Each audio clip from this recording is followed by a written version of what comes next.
Welcome to this episode of Manufacturing Talk Radio. My name's Tim Grady. I'm here with my co-host Lou Wise, and we are at the ISM 2018 conference in Nashville, Tennessee, having a great time at a great conference. And joining us now is James Gellert. James is the chairman and CEO of Rapid Ratings. So, James, you've been with us a couple of times before. We've always enjoyed having you on as a guest. Thank you for coming back. Thank you. It's good to be here. Good. Now, give our audience, again, just kind of an elevator pitch on Rapid Ratings. Sure. So Rapid Ratings is a quantitative system. We're a risk and analytics company. So we help our clients to manage supply chain risk, and we've got other clients too, but in this context, got to talk supply chain. And we help companies evaluate the financial health of the businesses that they're working with. We do that on tens of thousands of companies around the world, public and private, across industries and geographies, sizes. And of course, supply chains are complex and mixed groups of ecosystems of companies that are represented by all of those different kinds of entities, big, small, very diverse. And our system allows them to understand both the medium-term as well as the short-term risks in those companies, to identify them, to work with those companies, to build the strongest and most resilient supply chains possible, and to do it in a very scalable and replicable way. So we do that by getting financial statements from companies, public companies from their filings, and private companies. We go out and we get the financials on behalf of our clients. What's your kind of success rate getting financials out of private companies? Is it easy, medium, hard, very difficult? Well, the level of difficulty and success rate are not necessarily connected. You've got to, okay. It's complicated, sometimes it's hard, and we have a very high success rate. So we have about an 86% success rate across all companies around the world in getting financial disclosure. It's very high. Right. When we're doing it, when you count the second, third, and multiple times we may be collecting private financials from a private company, it raises to mid-90s in success rate. So it's kind of surprising.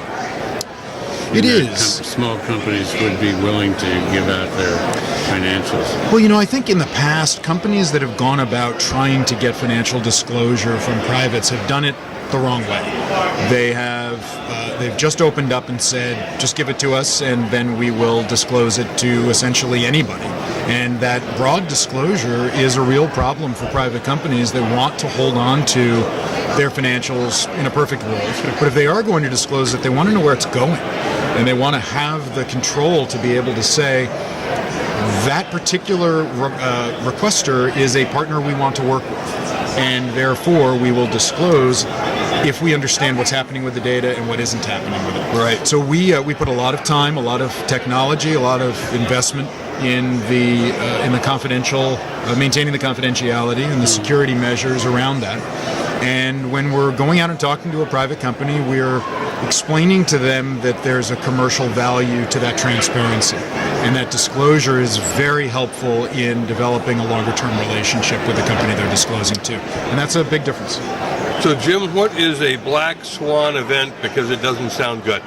No, it's not good. You always hope to not meet the black swan. Okay. I think if we go back, what, 10 to 12 years, people would have defined black swan very differently than they would now that we've all lived through one. But I think black swan, in the context of recent work that we've done, is just the thing you can't predict, and you may not be investing in the right risk management to predict. And we are big proponents of being prepared and aligning your risk management program and all of the relationship building you're doing with supply chain around understanding and getting as forward a view into the risks that may be coming down the pipe. And the reality of a black swan event is you can't define it. You don't know what it looks like until it hits you right in the forehead. Okay. And so we're trying to give people as much visibility as possible to avoid what's coming at them. Okay, so you're trying to define the undefinable. Exactly, and to do it vaguely. And to do it vaguely. With precision. All this and that. Exactly. So, what do you sense from this report that you've been doing with A.T. Kearney and yourselves is out there that needs to be observed by supply chain? And you mentioned, by the way, it's not just supply chain that you deal with, but in this context it is. That's out there that could hit us right in the forehead. Well, I think this work that we've just done with A.T. Kearney, which is essentially a refresh of a report that we and they did 2 years ago, looks at both some large macro issues that they see coming down, as well as more supplier-centric and more micro issues. And the macro issues that they highlight are things like Brexit, Middle Eastern disruption, the status and the future of France and Germany in the EU, natural disasters, Chinese foreign investment. Those are the big ones that they highlight as being the most macro issues that they think are going to have ripple effects through supply chains. When you get down into the more micro issues, we're talking about, one, how much risk management is actually being done at corporations and how much investment is going into the maturing and the evolution of those programs. And then down at the individual company level, it's really looking at what are the private companies looking like versus the public companies in the U.S.? How are they looking relative to the Europeans? What's the trending of those, of the financial health of all of those categories? And then when you look at it on sector bases, which sectors are doing better than others? And the complexity of the role of a supply chain manager is you need to consider all of these things. Right. The challenge of that role is that that's a lot to consider. And the firms that aren't putting the investment into data management, into predictive analytics, into the tools that help one collect that information, assess it, embed it in a workflow, and then have process around the results, those companies are really behind the eight ball. The companies that are doing well are the ones that have really gotten their acts together around all of it. Okay. Now, with your company and your clients, what is it? A subscriber base? Is it a transactional based model? So it's a subscription model. We're a SaaS company, or you could think of it as a DaaS company, data as a service. But essentially, a client is signing up for a year, 2 years, 3 years, whatever the duration is, but minimum of a year. And for that year, they have access to our portal, our analytics tools, which include portfolio analytics, alerts, news, things like that. But they also have access to all the public companies that we have rated and that we have under coverage, and then the private companies that we're rating for them. And some of our clients are doing 10, 15, 20,000 private companies. Some are doing 200. It's not about the volume, it's about the criticality of those names and the importance of those names to each one of our clients. So we're not out sort of trying to convince them that they should be signing up to get 100,000 private companies if they don't need it. What they need is to understand and have transparency into the ones that are most important to them. So it's a subscription-based business, and there can be 1, 2, or in some of our clients, we've got multiple thousands of users who have access to all of this data once we've processed it.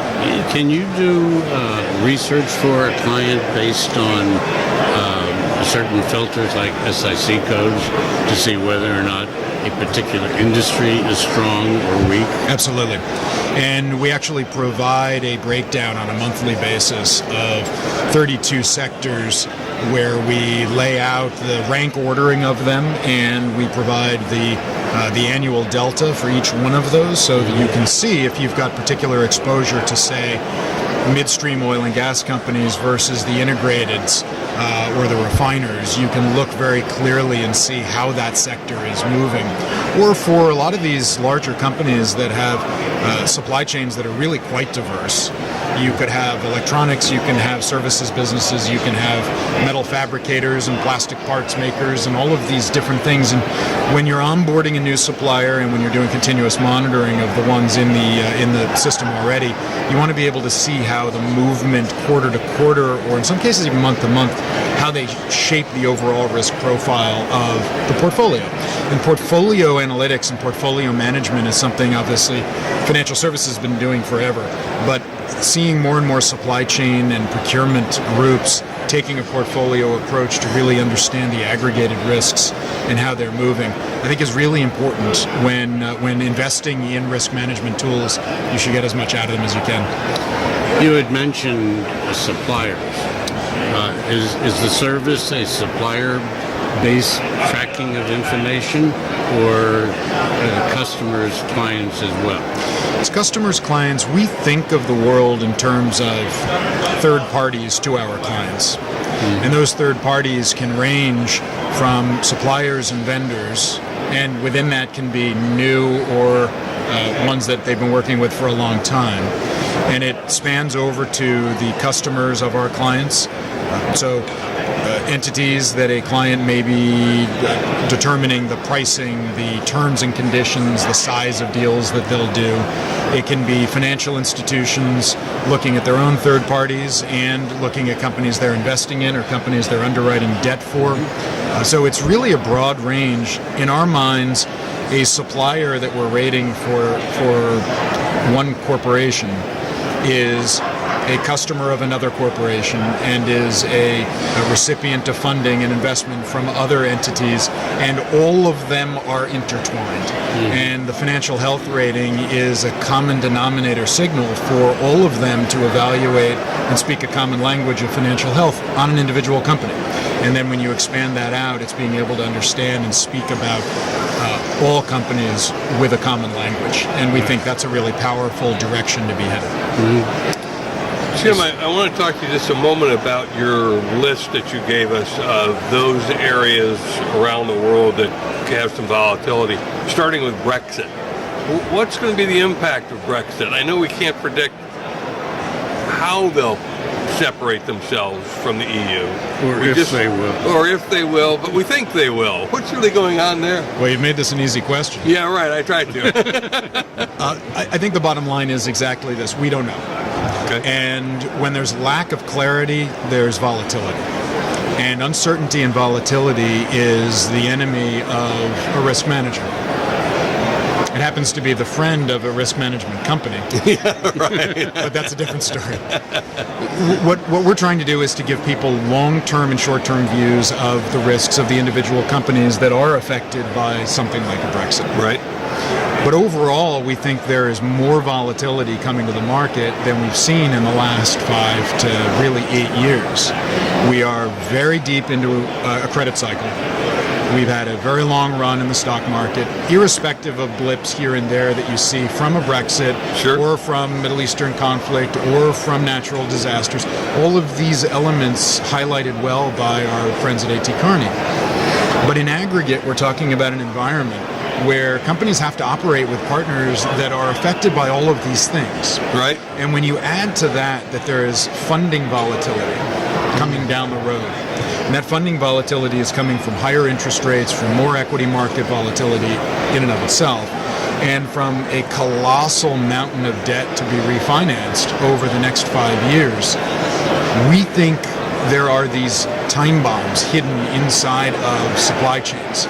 And those time bombs come from all of those companies that have been able to fund themselves for the last 5 years with impunity, are not going to be able to do that over the next 5 years. So you take a higher interest rate environment where a lot of small to mid-sized companies and the larger ones are going to have to pay more for capital. They are going to have fewer choices for capital for a variety of reasons.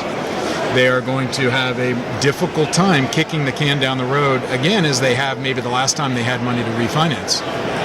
And the supply chain clients we have are relying on those businesses to be able to stay in business. They're relying on them to be able to expand when they want them to expand, to grow together. Right. And if they don't have access to capital, or they don't have as cheap access to capital, or they don't have access to capital that goes for as long a maturity, all of those create an environment of risk. You then throw in volatility that can come from one of them having exposure to Brexit, one of them having a major plant in a location where there's an earthquake or a tsunami, Right. One that gets affected by the creep of Middle Eastern unrest out of the Middle East. All of these things go to a more volatile marketplace that needs to be assessed in deeper, longer, and better ways than it has been even over the last 5 years. So I think the A.T. Kearney and Rapid Ratings report, and a lot of what we're talking to our clients about, is about trying to manage all of these risks in a cohesive way. So the old expression, cash is best, is not a friend of yours. Well, look, we think it's nice to have a lot of cash around. It makes it easier to spend money on risk management tools. Right. No, look, I think the reality here is that companies have to position themselves both companies that are our clients as well as the companies that they're working with. They have to position themselves for changing times. And changing times require new tools, different tools, and tools that can see through these cycles. And you can't rely on historical data. So in our case, we take financial statements and we're projecting forward how those companies look based on how their evolution financially has gone. Because we're comparing financials of a company to 12 million instances of financial data, 12 million company years of data over a 40-year time frame to see how the DNA of that company maps and looks relative to others. If you're using more blunt instruments like payment data that is very backward looking, that doesn't tell you what's coming around the corner in a quarter.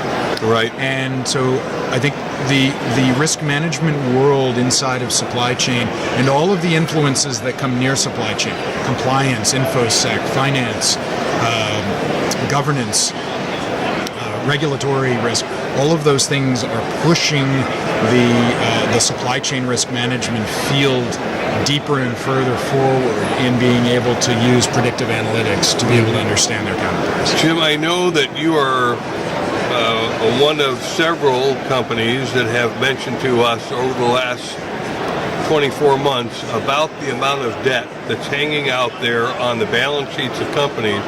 And it's really, for the most part, or for a great part, junk bond debt. And I don't know what the $1 trillion number is, but it's multiple $1 trillion number of junk bond debt out there, cheap interest rates that you're talking about. They're going to have to refinance coming soon at higher rates near you. How much debt is out there, and what does that look like in terms of risk? Sounds steep.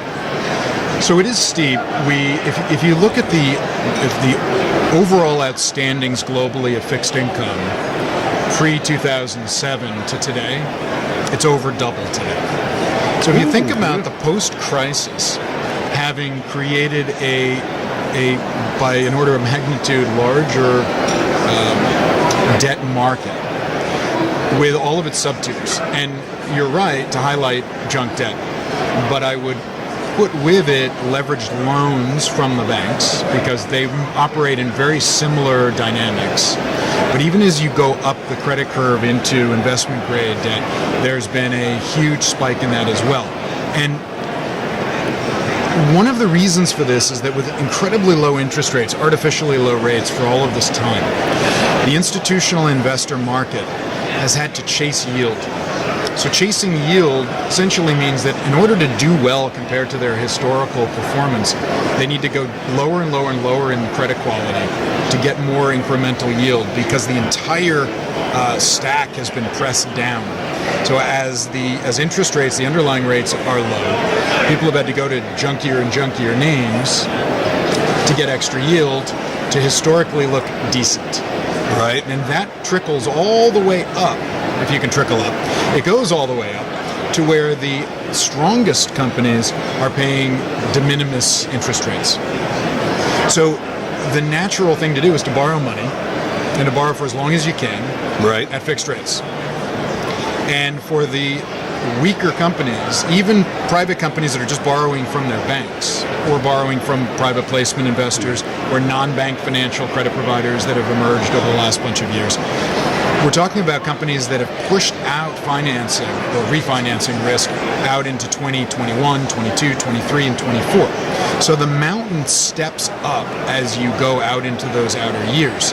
And companies that may have been able to finance 2 years ago in a higher rate environment with more volatility and throw in a couple of exogenous exciting things like a natural disaster here and there that disrupt the market further.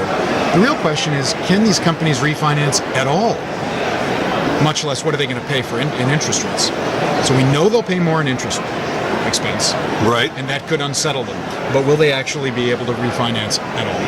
And you can throw in a whole nother topic, which is an interesting one, which is a FASB US GAAP rule that's coming down that comes into play in 2020 called CECL, Current Expected Credit Loss, which means that all US GAAP filers are going to have to begin to file their earnings based on expected losses of exposures, not losses only when they're realized. So think about the banks the community banks, the regional banks, the sub-regional banks that are funding these smaller and private companies, all of a sudden they're going to have a bigger hit to earnings because of the exposures they have to weaker companies. Because they've got to project what the pain is, not they've got to wait for the pain to come. This sounds like deja vu all over again. Credit debt swaps, collateralized debt obligations, all of the kinds of things. Eerily like 2007. Exactly. The roll up to 2007 and the housing collapse.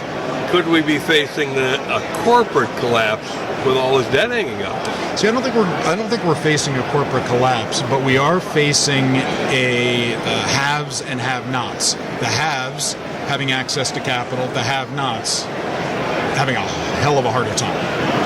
And it's incumbent upon the supply chain risk manager, as well as other risk managers, to understand these dynamics in ways they professionally have not had to before, and to understand that the risks that are beneath the surface in their supply chains include all of these things. And if they are expecting that they can commit to the commercial side of the business, that they can help push a 5 to 10% market share expansion in a given product line because they found the right suppliers that can grow with them over the next 5 years, well, guess what? Those 5-year plans may not be as robust as the supply chain manager would like. I'm hearing a bubble here.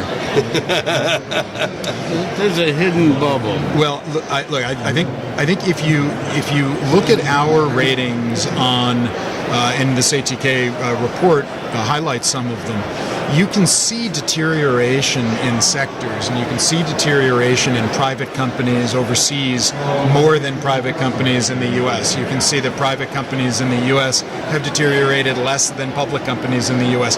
So it's really about trying to understand in aggregate and then go down into the individual and then go bottom up at each exposure, each supplier, and understand which ones make up the most robust and the most resilient supply chain. So even if a bubble does burst, you've got the right supply chain that can get you through it, so you're not having to manage the resupply risk, which of course causes revenue disruption, reputation risk, and the whole variety of other things that can really cause a lot of pain. So when you go into a new prospective client and you're looking to sell your service, do most of your prospective clients understand the playing field that you're playing in? I think most of them understand what we're trying to accomplish for them. Yeah, but do they understand the risk of them not playing the game? It depends. There are supply chain organizations and procurement organizations, as we know from all of the exciting discussion and activity at the ISM conference. These businesses are on a wide range of evolutions in their risk management programs. Mm-hmm. Sometimes you've got a risk management person who wants to push something forward and they're looking to get buy-in from above, to get budget, to get multiple business areas involved. And then you've got some that are coming top down where senior management at the C-suite is saying you've got to do this. And then it is enforced, and then it's a question of how quickly can they do it. I would say that everyone in supply chain understands that there are risks that they need to manage. The question is how much of their history has been on the operational side, where they're still thinking about things like delivery risk and fault rates and the logistics in operations, and how much of them are looking at these newer areas. And we suggest and we present the data to our prospective clients that all of these things are actually connected. So the financial risk in a company, a weak financial health business, is going to have problems elsewhere. We've recently worked on a study that shows that companies that have financial health ratings in the high risk and very high risk zone have a 2 times greater likelihood of delivering a faulty product and have a 2.6 times greater likelihood of delivering it late. So if you're managing risks, even in a traditional way, understanding that you can use predictive analytics of financial statements to be able to minimize the fault rates of the inbound products, that's a way that can help you manage inventory more efficiently. which is about managing cash in the business, which is something every CFO cares about. So all of these things are getting more connected. The question is, where in the journey are the prospects when we walk in and talk to them about it? But when we do talk about things like the financial risks and the mountain of debt coming up, there's a little bit of it's not so much generational, but there's an age issue. So if the risk managers in a company have been in that role, regardless of their age, the age of their responsibilities, they've been in that role under 8 years, they've never seen a down credit market. So they don't know what can happen. So it's really about who we're talking to. Are we able to present more of this information or less of this information, and how quickly? It's potentially scary times. It can be, and because of that, because there could be a black swan and we don't know exactly what it is. Right. But even if it isn't a black swan, there's gonna be a herd of gray ones. And are swans come in herds? I forget. But flocks, I think. Or it could be a flock. It's not a murder. That's crows. In any event, it's managing risk. And it's designing a program and creating an operational process to be able to handle, when you spot a risk, what to do about it.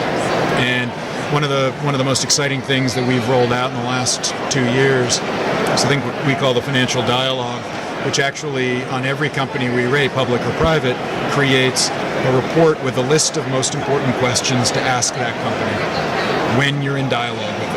Right. When you sit down with that supplier, how can you, as a non-financially trained professional, sit down and ask them questions that are pertinent to the changing and complexity of their financials, and how that impacts their rating and how that impacts your ability to work with them? Well, I understand sometime, I think it's today, what Lou was reading about President Trump making a decision on whether or not he's staying in the Iran deal or pulling out and hitting him with tariffs.